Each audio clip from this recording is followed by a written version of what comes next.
Hello guys, তো আমি অঞ্জনার পেজে সবাইকে স্বাগত। সবাই কেমন আছো?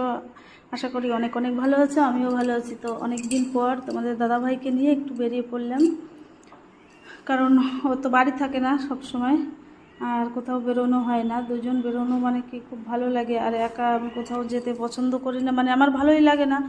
তো কাছাকাছি ছিল এই ব্রিজটা, তোমরা আগেও দেখেছো বা তোমাদেরকে আমি দেখিয়েছি, শেয়ার করেছি। এই জায়গাটা ভীষণ ভালো লাগে, আর ওই কারণে বিকালবেলা বললাম চলো দুজনে একটু বেরিয়ে পড়ি। তো এই যে এসে গেছি, আর দেখছিলাম এখান থেকে নৌকোটা, তো আমার ভীষণ ইচ্ছে ছিল নৌকোতে ওঠার।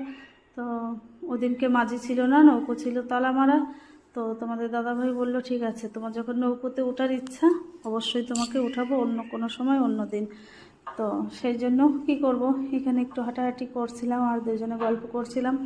আর আমাদের সঙ্গে একটা ভাইয়ের দেখা করতে আসার কথা ছিল, কারণ